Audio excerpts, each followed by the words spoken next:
His Excellency Mikhail Saakashvili, President of Georgia, and to invite him to address the Assembly.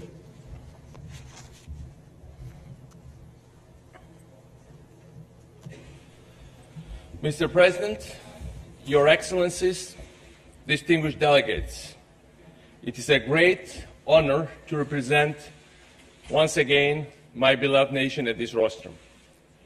During the past decade, as I had the privilege to address this hall, Georgia has moved from a failed state to a market democracy. We have experienced both advances and setbacks, both breakthroughs and mistakes. But the world has been able to witness the constant commitment to freedom of my nation. I ask you today to once more hear the voice of a nation that transcends political and social and religious differences in a common love for freedom. A voice that, despite all the problems we have encountered and the challenges we still have to overcome, is full of hope. And looking at our world today, I do think that this voice of hope is needed. The optimism of the early 90s, when the spread of liberal and democratic values seemed natural, when the end of history had been proclaimed, and when the United States nations was set to become the heart and the soul of the world, finally at peace, this optimism of the 90s, when I was a student here in New York, and I had the opportunity to be here as an Internet United Nations, which was full of optimism, and then it has been crushed by a wave of pessimism and cynicism. The world is not at peace. Humankind has not reconciled with itself, and the UN did not become the soul of the heart or the heart of the united globe. Western civilization, once triumphant, is now trying to tackle a deep economic, social, and mental crisis. In Eastern Europe, the colored revolutions are challenged by the very forces they had defeated a few years ago.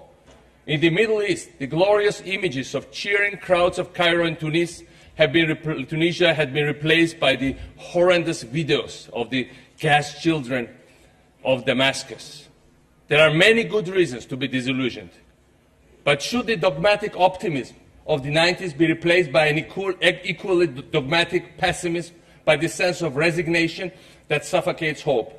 Should the fact that the expansion of democracy and freedom turns out to require profound struggle, should it lead us to renounce our beliefs and our principles? I came here today to share the hopes on behalf of my nation and to speak out on behalf of my Georgian people against this ambient fatalism. I came here to address those who doubt, those who hesitate, those who are tempted to give in. If the West is outdated, then why do millions of Poles, Czechs, Estonians, Romanians, and others do cherish so much the day they enter NATO? And why are millions of Ukrainians, Georgians, Moldovans, and others desperately are knocking on the doors of the European Union? If freedom is no longer fashionable, how do we explain that the suicide of an unknown citizen in a remote Tunisian town has changed the map of the world? No, history did not come to an end in 1989 or 1991, as it was proclaimed, and it never will. But freedom is still its motor and its horizon. Everywhere, men and women who want to live in freedom and confronted by the forces of tyranny. The question is, are we going to be actors or spectators in this confrontation? Distinguished delegates, as I speak, the Eastern European countries aspiring to join the European family of free and democratic nations are facing constant pressures and threats. Armenia has been cornered and forced to sign customs union, which is not in this nation's interest or in the interest of our region. Moldova is being blockaded. Ukraine is under constant attack. Azerbaijan faces extraordinary pressure, and Georgia is occupied. Why? Because an old empire is trying to reclaim its bygone borders. And borders is actually not the right word, since this empire, be it the Russian Empire, the Soviet Union, the Russian Federation, or the Eurasian Union, never had borders. It only had margins. I came today to speak in the name of these margins. Unlike most nations, the Russian Federation has no interest in having stable states around it. Neighboring countries in constant turmoil, that is what the Kremlin is seeking. It rejects the very idea of strong governments in Georgia, Ukraine, or Moldova, even ones that try to be friendly to their interests. I was never a great fan of what the French call la langue de bois. But as my second term nears its end, I feel more than before the urge to speak my mind. Let us be very concrete. Do you think that Vladimir Putin wants, for instance, Armenia to decisively triumph over Azerbaijan? No. This would make Armenia too strong and potentially too independent. Do you think then the contrary is true, that Moscow wants Baku to prevail over Yerevan? Obviously not. The current rise of a modernized, dynamic Azerbaijan is a nightmare for the Russian leaders. No, they do not want anyone to prevail, and the conflict itself is their objective, since it keeps both nations dependent and blocks their integration into European common space. Do you think that electoral defeat of the forces that led the Orange Revolution in Ukraine has led the Kremlin to take a softer approach to this country? To the contrary. I spoke yesterday to my colleague Viktor Yanukovych. His government is under constant attack and pressure from Russia. And that's what's happening on a daily basis. And, again ahead of the European summit of Vilnius. And Russian officials now speak openly about dismembering this nation. I just heard the speech 2 days ago. Do you think that Kremlin would agree to discuss the deoccupation of our regions of Abkhazia and South Ossetia now that the government has changed in Tbilisi? Far from it. The annexation of Georgian lands by Russian troops continues. Yesterday, the occupants have expelled again Georgian citizens from their houses and are destroying them, are destroying their villages, homes, the houses of their parents and grandparents, taking in daylight their cemeteries in total impunity, water systems. Despite the friendly statements made by the new Georgian government in recent weeks and months, the Russian military keep advancing its positions, dividing communities with new barbed wires, threatening our economy, moving towards the vital Baku-Supsa pipeline, approaching more and more the main highway of Georgia, and thus putting into question the very sustainability of our country. We are one of very few nations of history, and I'm very proud of it, that sustained, unfortunately, full-blown Russian attack, and we are the only one for many centuries whose statehood and independence have survived. Despite full-blown attack by more than 100,000 strong Russian army, despite being bombed by 200 planes, attacked by full Russian Black Sea Fleet, and tens of thousands of mercenaries. Our statehood and independence have survived against all these things. But let us not risk losing now in times of peace. We survived because we were united. We survived because the world was with us. I hope the world will stay with us when this pressure is applied to us. I came here in the name of Georgian people to ask you, the international community, to react strongly to this aggression and to help us to put an end to the Russian annexation of our lands. The hostility of Vladimir Putin and his team towards the government I had the privilege to lead for almost a decade was not based on personal hatreds or cultural misunderstandings. Any such interpretation would just be a smokescreen. My predecessor, President Shevardnadze, came from the highest Soviet nomenclatura. He was returned to power in Georgia with direct Russian help in the 90s through a military coup. He was well known for his Soviet diplomatic skills, unlike me. And yet Russia has constantly undermined his authority and even tried to assassinate him several times. This is not about Gamsakhurdia, the first Georgian president, Shevardnadze, Saakashvili, or President Prime Minister Ivanishvili. Those names actually do not matter when the stakes are so high. This is about the possibility or not of true statehood in Georgia and beyond. Why?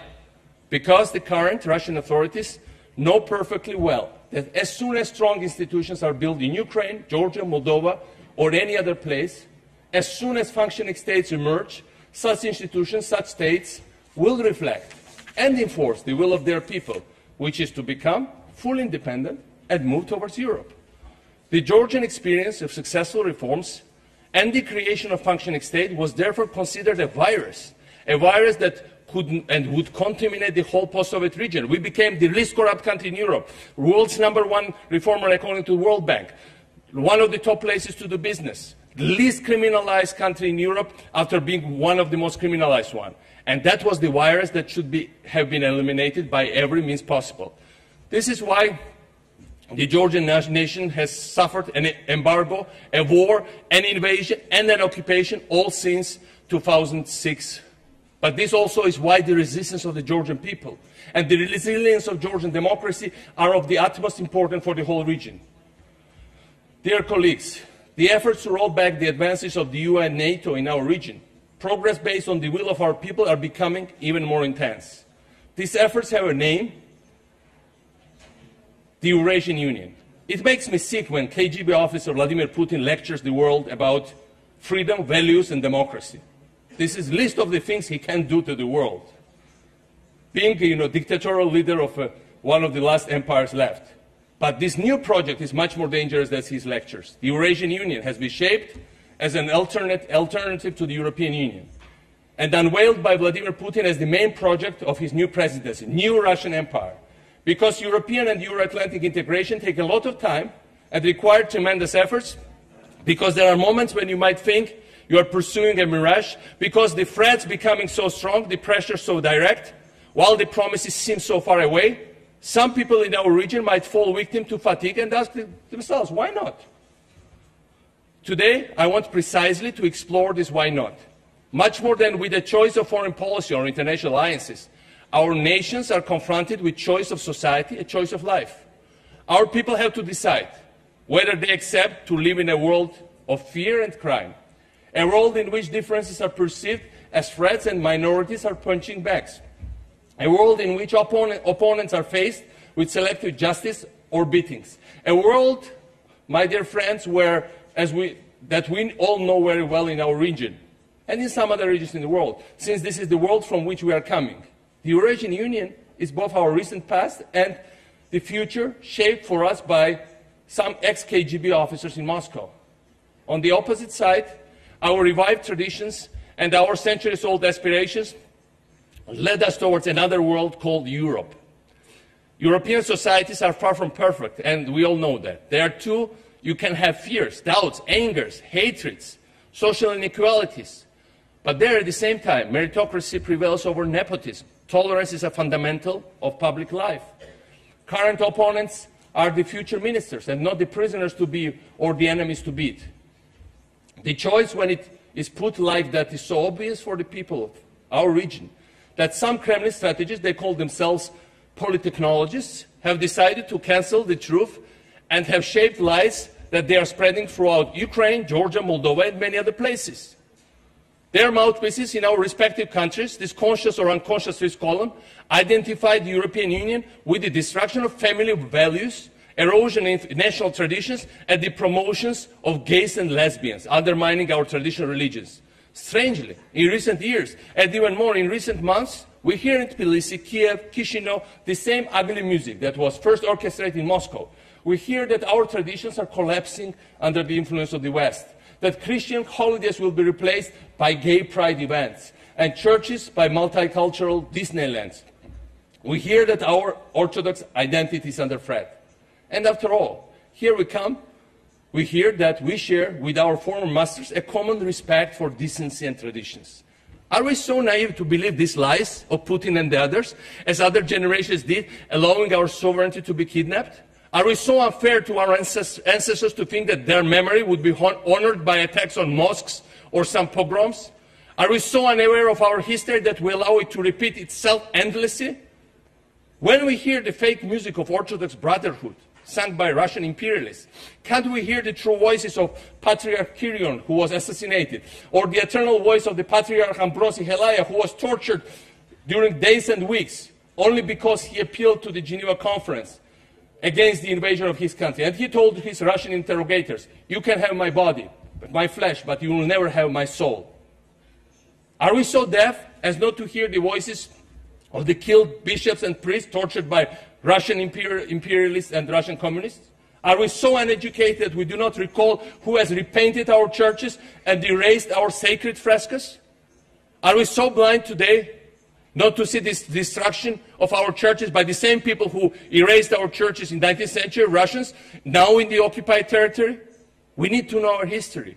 And our history teaches us that tolerance is the basis for sovereignty in our region. It is not only a moral duty, It is an issue of national security. We need to know our history to understand the same old imperialistic principle, divide to rule, is applied today as it was 2 centuries ago.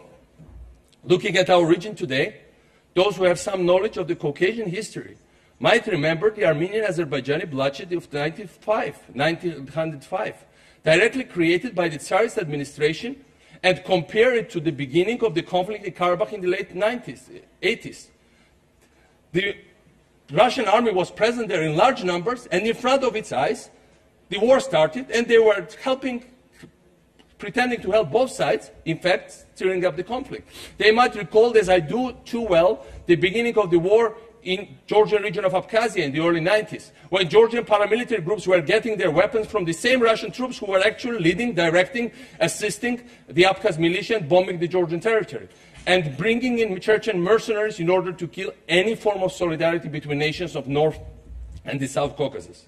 Just as they were sending for the same reason, more than 1 century before, Georgian officers at the far front of their wars against Chechens, Ingush or Dagestani. We could also look at the margins throughout the times. We could look at Poland and Ukraine, and we would see the same pictures. Everywhere, the empire has always inflamed the relations between subjugate people and separated them by a wall of fanatical antagonism. It used to work, unfortunately. But what is even more unfortunate, that it is still working today. Ladies and gentlemen, distinguished delegates, the European Union, the greatest political success of recent decades, has been built on 3 pillars, which also could be characterized as 3 rejections. The rejection of the extreme nationalists that had led Europe to the collective suicide of 2 world wars and the horrors of Nazism. The rejection of communism that was threatening to spread throughout the continent and the world. And in the end, the rejection of colonialism and imperialism. It took time, and many of your delegates remember it very well, very painfully, because you were victims of French imperialism or British imperialism. It took time for the French and British empires to accept this third rejection. But giving up their colonies was the price to pay for the modernization of their economy and the development of their democracy, and also for the European unification to actually be realized. The Eurasian Union is based on the exactly opposite promises. It is fueled by intolerance, it is led by old KGB structures, and it is shaped to revive an old empire. That's what the Eurasian Union is all about. Of course, joining the Eurasian Union is therefore very easy. There are no social, economic, or political criteria to be met. Becoming a colony, in fact, requires no effort at all. Passivity, mediocrity, absence of national pride are the only requirements. Willingness to be slave is another one. On the other hand, to get into a real union, there is no alternative to making a Herculean effort and meeting exact criteria, because such principles are precisely what to create the union. So to those who doubt, I tell that it is precisely because the EU demands effort and imposes criteria. It is precisely because it does not seek to absorb, while the other one is dreaming about it, that the choice should be so obvious. But there is an even better reason for saying that the choice is obvious. The choice is obvious because the Russian project is doomed to fail. No empire is sustainable today. We are living in the 21st century. And certainly not the Russian one, which is the last anachronism of empire's world.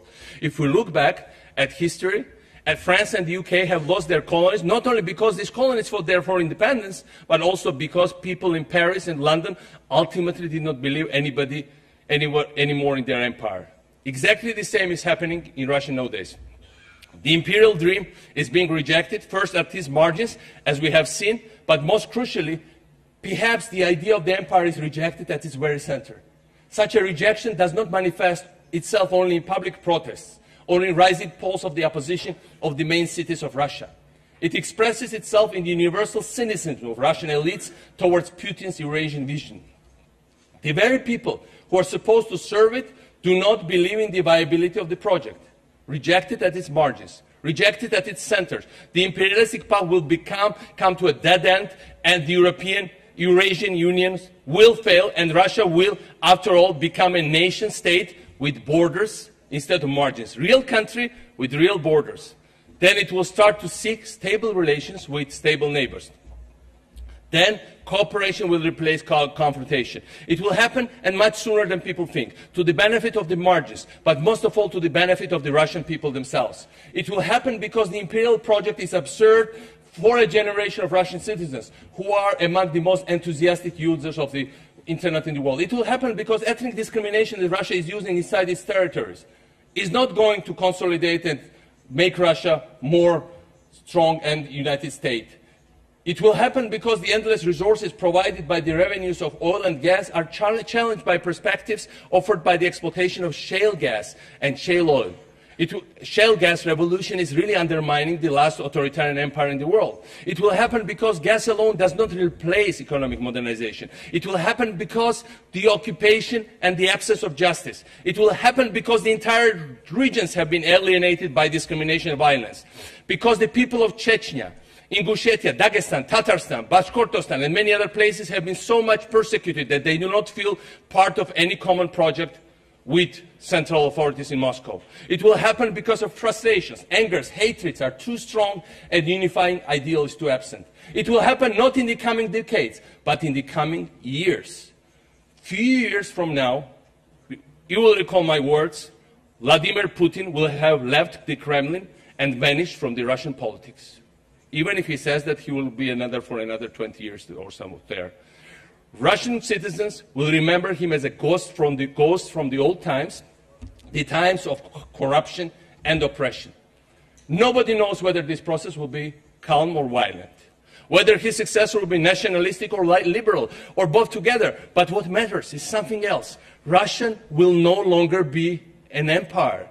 It will become, finally, a normal nation state.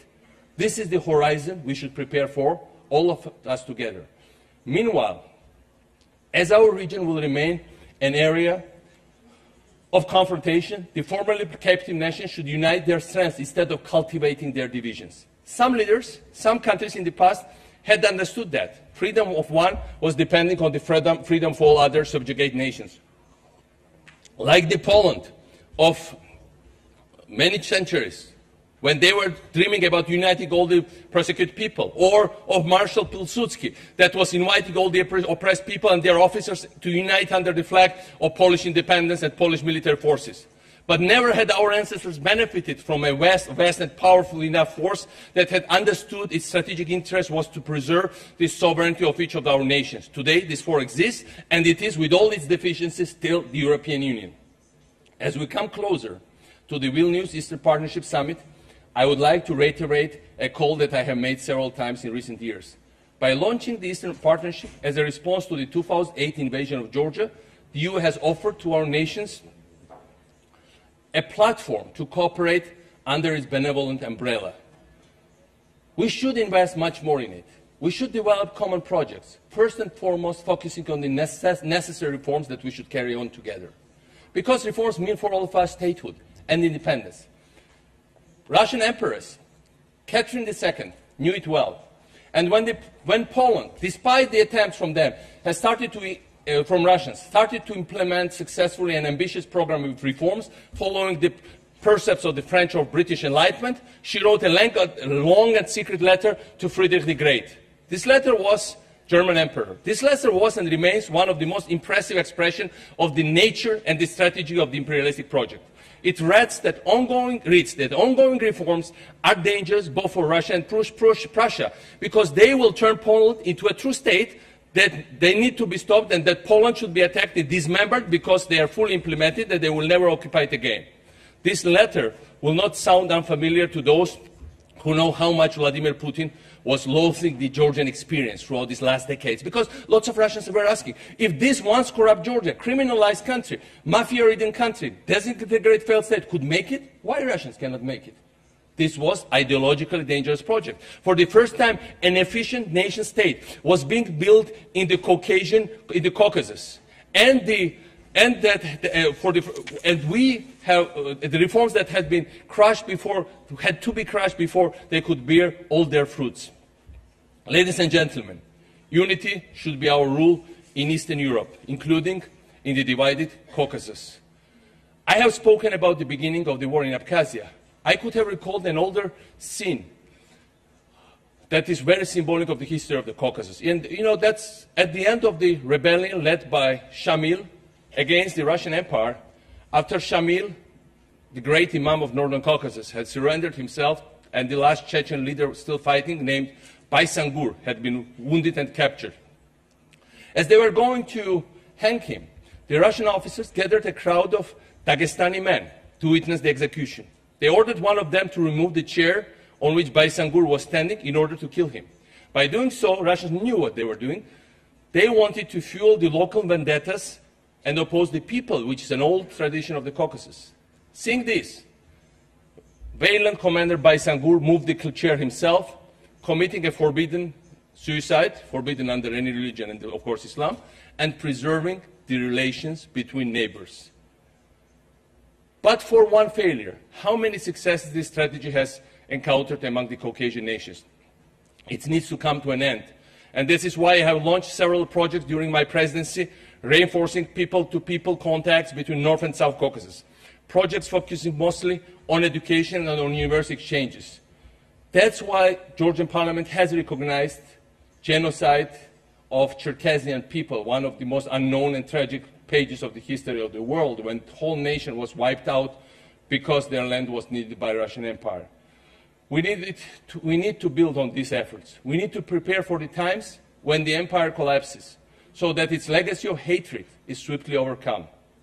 And we, as citizens of Georgia, need to prepare for the times where Russian troops will leave our occupied regions, when Moscow will withdraw from Tskhinvali and Sukhumi, Abkhazia. We need to prepare ourselves to welcome back our Ossetian and Abkhaz fellow citizens as brothers and sisters, and not as enemies. We will need to prepare for the times when hundreds of thousands, in fact more than 500,000 of Georgian and other ethnic groups that have become IDPs because of war go back to their deserted houses. Because these times will come sooner than we think, much sooner, in the years to come. Ladies and gentlemen, as my second term nears its end, I take pride in the many accomplishments that Georgia achieved during my tenure in office. We took Georgia literally out of darkness, brought unprecedented transparency to our public service, put our children back in schools, and took the gangs out of them. We have brought our nation closer than ever to its European dream and worked tirelessly to renew the spirit of tolerance that guided Georgia in our glorious past. We did many good things, but of course, like any leader, and when I became president, I was at that moment I was the youngest president in the world, I realized that some of these things were done at a very high cost because of lack of experience. In our rush to impose a new reality against the background of internal and external threats, we have cut corners and certainly made mistakes. Went sometimes too far, and other times not far enough. I acknowledge fully my responsibility in all the shortcomings, and I sincerely care for all those who have felt that they did not benefit enough from our work, or even that they were victims of our radical methods. I want to tell all Georgian citizens, to those who supported our project, our policies and our party, and those who rejected them, I want to tell them how proud I am of their maturity. We promised them this project, and we didn't promise them it would be too smooth. And we went very far. But we went far because our people were so mature and so brave.